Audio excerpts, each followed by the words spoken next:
नमस्कार साथियों, आपका फिर से एक बार स्वागत करता हूं हमारे अपने YouTube परिवार आजाद एकेडमी में। तो पिछली क्लास में हमने जो क्रिया के विषय में समझा था, पढ़ा था, जाना था, ठीक है। क्रियाएं कौन कौन सी होती हैं, सबके विषय में चर्चा की थी। आज उसी क्रम को आगे बढ़ाते हुए, क्रिया से हम आगे बढ़ते हुए आज हम चलते हैं। आज एक नए टॉपिक के साथ हमारा है वाच्य, ठीक है। वाच्य क्या होता है, सबसे पहले ये समझ लीजिए।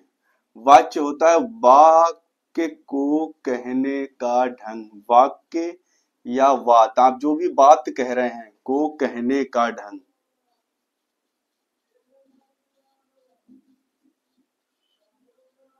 ढंग, ठीक है। जिस तरह से वाक्य लिखा हुआ है, वो किस प्रकार से लिखा हुआ है, उसका ढंग क्या है, कहने का ढंग ही वाच्य कहलाता है।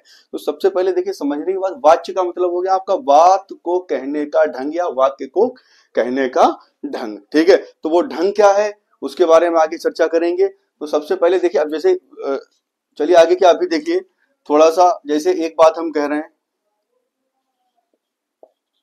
मैं खाना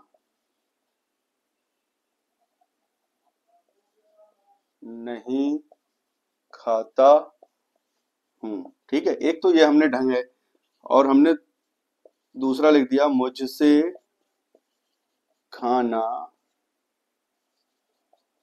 खाया नहीं जाता, ठीक है। तो बात एक ही है लगभग, ठीक है, लेकिन कहने का ढंग ये अलग है, ये अलग है, ठीक है। तो कहने का तात्पर्य, वाक्य को कहने का ढंग ही आपका वाच्य कहलाता है, ठीक है। तो अब बात करते हैं हम, इस पे आगे बढ़ते हैं। वाच्य के प्रकार। वाच्य आप समझ ही गए होंगे, किसी भी वाक्य को या किसी बात को कहने का ढंग हमारा क्या कहलाता है, वाच्य कहलाता है।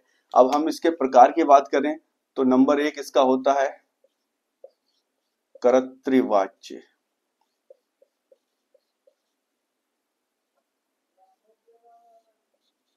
ठीक है। दूसरा नंबर आपका होता है कर्मवाच्य, और तीसरा नंबर आपका होता है भाववाच्य,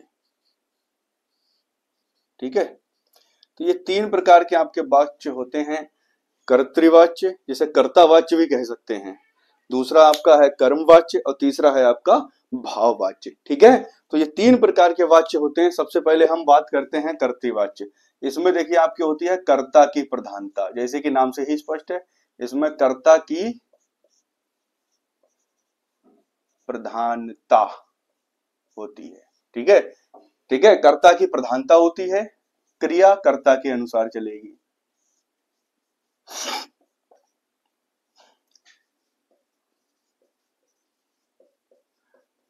क्रियाकर्ता के अनुसार से मतलब है कि जिस लिंग का कर्ता होगा उसी लिंग की क्रिया होगी, जिस वचन का कर्ता होगा उसी वचन की क्रिया होगी, ठीक है।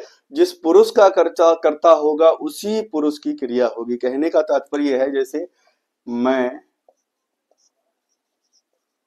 पुस्तक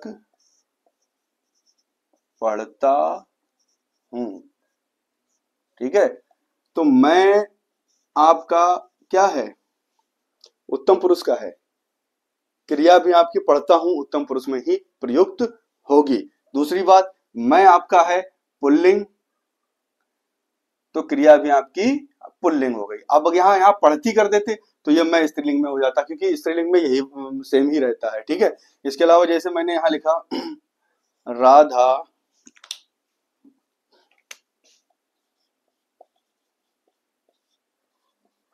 गीत गाती है, ठीक है। तो अब यहाँ देखिए राधा स्त्रीलिंग की है, क्रिया भी आपकी स्त्रीलिंग की आ गई, ठीक है। अब यहीं पे अगर हम कहें वे विद्यालय जाते हैं, ठीक है। तो यहां देखिए वे बहुवचन में आ गया, ये एक वचन थी, क्रिया एक वचन, ये बहुवचन तो क्रिया बहुवचन, ठीक है। ये पुल्लिंग, क्रिया पुल्लिंग, क्रिया स्त्रीलिंग, ये आपका वे विद्यालय जाते हैं, ये पुल्लिंग, तो क्रिया भी आपकी पुल्लिंग। कहने का तात्पर्य ये है कर्तृवाच्य में आपकी कर्ता की प्रधानता रहेगी, यानी प्रधान रूप से कर्ता ही रहेगा और कर्ता के अनुसार ही आपकी क्रिया रहेगी। ये कर्ता के अनुसार आपकी क्रिया रहेगी। तो ये तो आपकी हो गई कर्तृवाच्य की बात। अब हम बात करते हैं कर्मवाच्य की। ठीक है, कर्तृवाच्य समझ में आ ही गया होगा कि जहां कर्ता की प्रधानता होती है। क्वेश्चन इस तरह से भी आ सकता है, कर्ता की प्रधानता किस वाच्य में होती है? कर्तृवाच्य। क्रिया के अनुसार कर्ता, क्रिया कर्ता के अनुसार किस वाच्य में चलता है?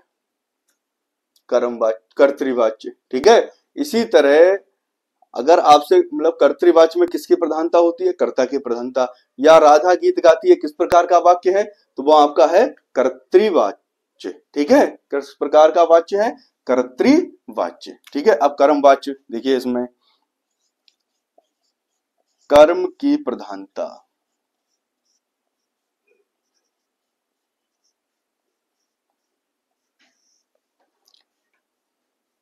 क्रिया कर्म के अनुसार।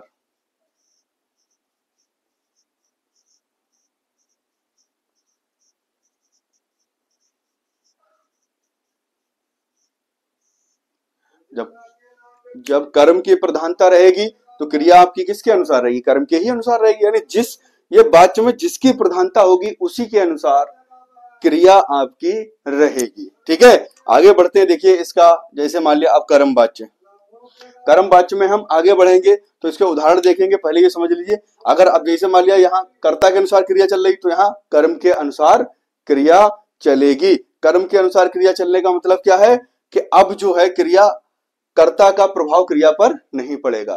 यानी अगर हम यहां लिखें पुस्तक पढ़ी जाती है, ठीक है, तो यहां देखिए कर्म क्या है? पुस्तक है। कर्म क्या है? पुस्तक। तो पुस्तक के अनुसार क्रिया, अगर इसमें अभी देखिए कर्ता नहीं लगा, अगर हम इसमें कर्ता भी लिख दें तो हम यहां लिख दे रहे हैं मेरे द्वारा, मेरे द्वारा पुस्तक पढ़ी जाती है।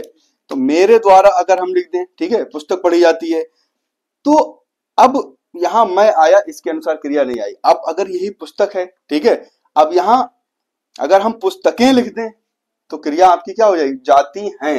यानी एक वचन से अगर हम इसे बहुवचन में करेंगे तो क्रिया भी बहुवचन की हो जाएगी, कर्ता का कोई असर नहीं पड़ेगा। ठीक है, अब यहां हम लिख दे रहे हैं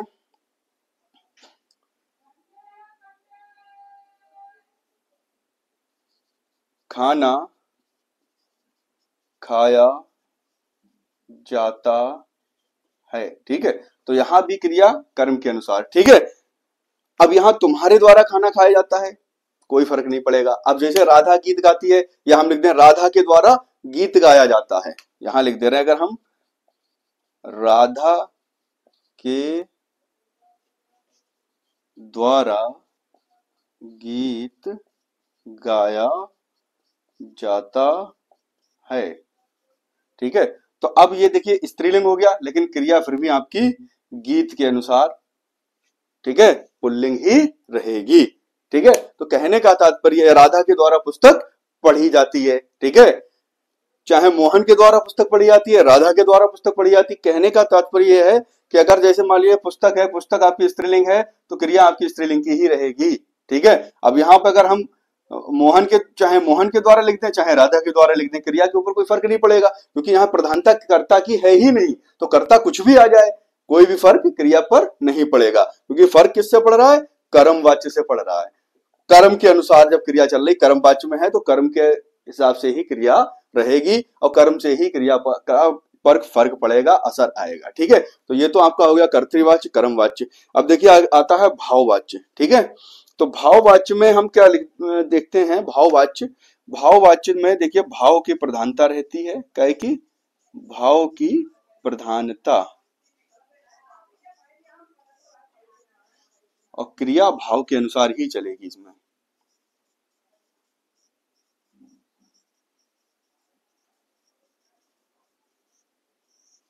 कर्म होता ही नहीं है इसमें, कर्म नहीं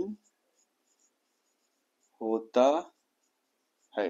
ठीक है, कर्म नहीं होने का मतलब क्या है कि इसमें आपका कर्म नहीं होगा, केवल भाव होगा, कर्म का भाव रहेगा, या हम ये कहें कि केवल मतलब जो है इसमें केवल आपका एक भाव आएगा, उस भाव के अनुसार ही आपका क्या होगा, उस भाव के अनुसार आपकी प्रधानता तय होगी कि हाँ अगर भाव प्रधान है तो आपका कर क्या हो जाएगा, भाववाच्य। कर्म प्रधान है तो हो जाएगा कर्मवाच्य, और अगर कर्ता प्रधान है तो आपका हो जाएगा कर्तृवाच्य। देखिए अब इसके उदाहरण देख लीजिए। उदाहरण में हम यहां लिख दें,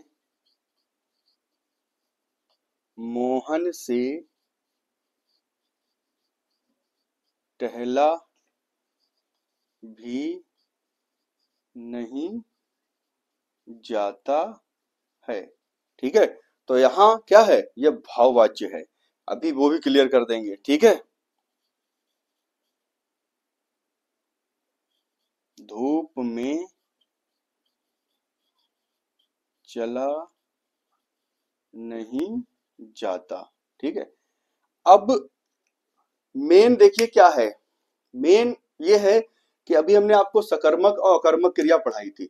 तो ये जो है कर्तृवाच्य में आपकी दोनों प्रकार की क्रियाएं होती हैं, सकर्मक और अकर्मक। इन चीजों का विशेष ध्यान देना, इसमें दोनों क्रियाएं आती हैं, सकर्मक अकर्मक। ठीक है, राधा गीत गाती है, राधा सोती है। अब सोना क्रिया क्या है, अकर्मक है, लेकिन आ सकती है। गाना क्या है, सकर्मक है, आ सकती है। ठीक है, इसके बाद इसमें केवल होती है सकर्मक, क्योंकि यह कर्मवाच्य है तो इसमें सकर्मक क्रिया ही होगी, अकर्मक क्रिया इसमें हो ही नहीं सकती।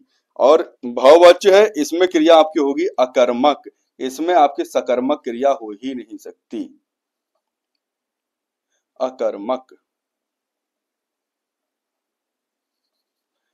ठीक है, इसमें आपकी सकर्मक नहीं होगी, इसमें अकर्मक नहीं होगी, और इसमें दोनों होंगी। ये तीन चीजें विशेष ध्यान रखना।